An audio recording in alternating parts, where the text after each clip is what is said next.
When you think of Dublin, you might think of it as, say, the home of Guinness. James Joyce. Writers like Patrick Kavanagh, Brendan Behan. But when I think about Dublin, I think of it as a place that's really alive and buzzing with culture today. It's a contemporary European capital, but at the same time, it's a city that has a history dating back over a millennium.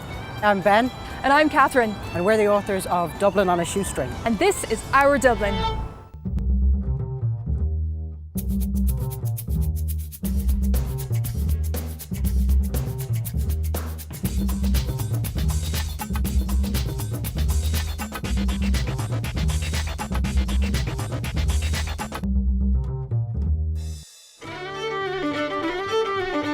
Like every capital, Dublin has its fair share of big venues to which major international touring acts descend.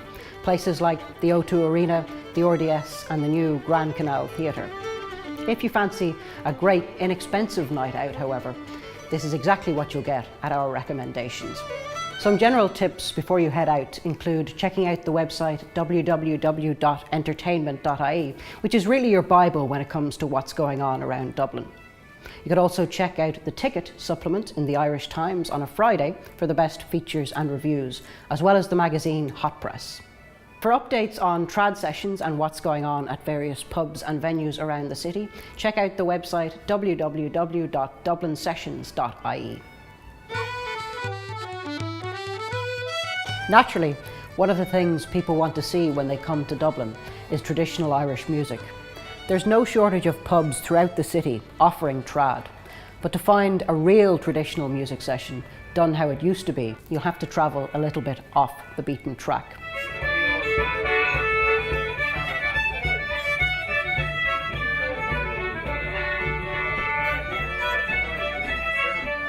The Cobblestone in Smithfield is a really terrific trad venue. Musicians from all over Ireland and international acts come here to play. There's traditional music every evening and the Sunday session starts at 2 p.m. Tom, tell us a little bit about the development of the Cobblestone as a venue. How far does that history go back? Well, I've got a particular interest in traditional music. I come from a family of musicians, and but anybody that has any interest in music come pass us through here at some stage or other, yeah.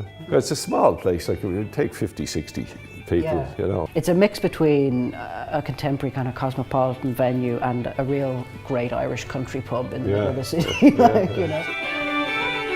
It's the best pub in the city. There's very few sessions that can equal it now. It's everybody comes in, joins in. You could have 20 musicians sitting there playing all different levels. It's just the way it was years ago, you know.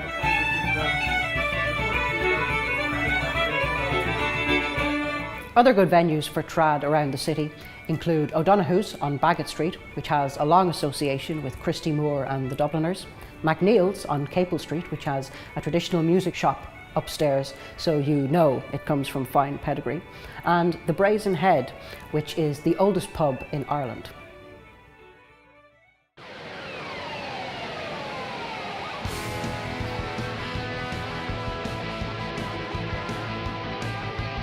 Whelans of Wexford Street is definitely one of the more respectable venues to be found.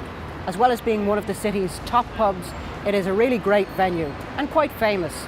Among the acts that have played here are Damien Rice, Christy Moore and Jeff Buckley.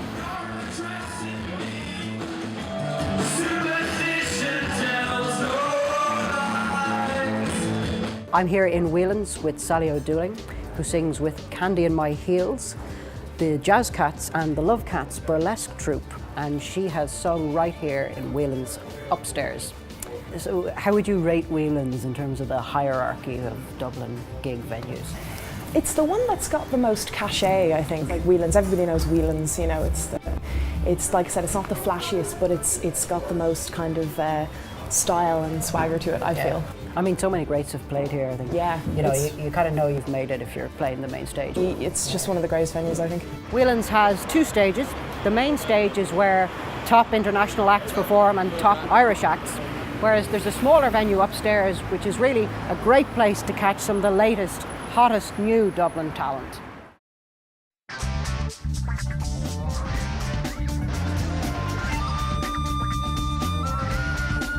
Sweeneys on Dame Street is a sort of bohemian hangout that has quickly become one of the best venues to catch new talent in the city.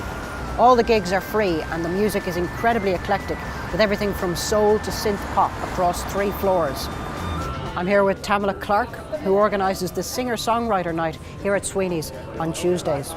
Tamala, tell us a little bit about what you think of Sweeneys as a venue for this stuff. Sweeneys is really brilliant because they're newer, kind of a newer concept to music, whereas like the whole building is geared for a sort of new cutting edge. It's not just a pub. They want to make sure that the music represents how people are feeling, and the new Irish music is actually not as folky or traditional sometimes as you think it would be. It's a different Ireland.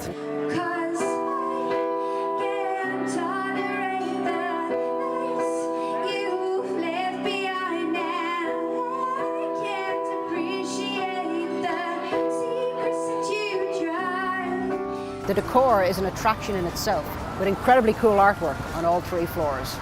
John, Sweeneys is sort of a new hangout in Dublin, but it's already garnered quite an impressive reputation. We have 3 floors. We do live music 7 days a week.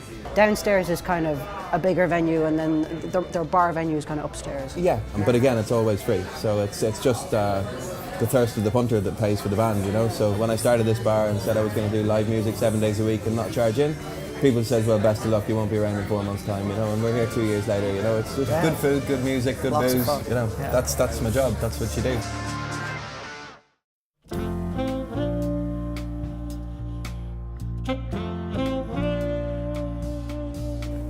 So I'm here in the International Bar with fantastic jazz musician Alex Matthias, and we're going to have a quick chat about the jazz scene in Dublin. Alex, Dublin would not be known internationally as a jazz city. Tell us a little bit about the scene and maybe how it's developed over the last few years. Yeah, well, there's certainly a lot going on at the moment, and I've set up this club here in the International Bar.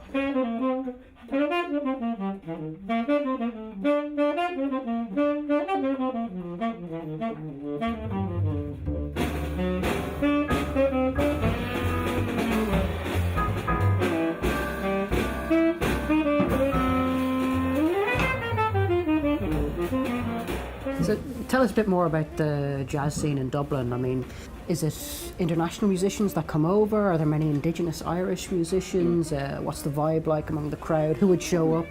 Well, there actually is quite an international vibe on the jazz scene. It's very healthy. I mean, there's a lot of talent in Ireland. There's a lot of talent, but there isn't always the outlet for them to play. Exactly, you know? yeah. A lot of it has to do with developing the audience as well, which is kind of what I'm doing here, because, you know, the event, there's no cover charge on the event here, so anyone's welcome. Maybe they've never heard jazz before, you know.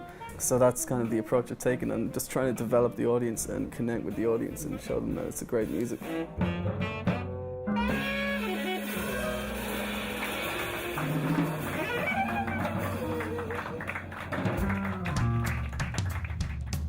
Now we have lots of great treats for you tonight, because the Sugar Club is the home of interesting entertainment and variety acts.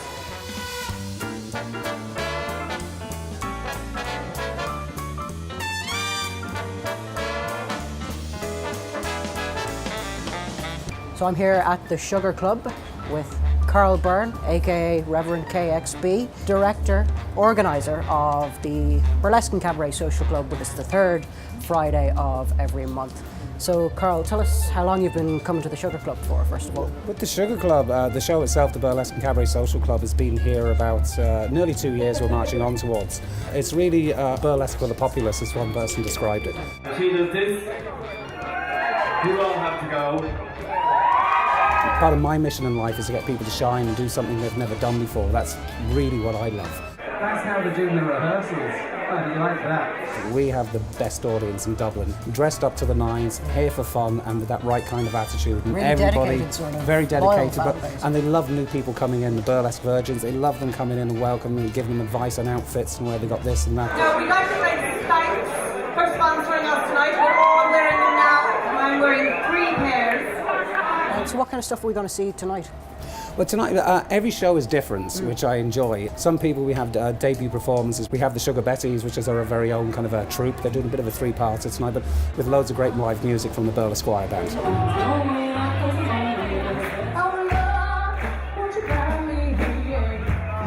TV.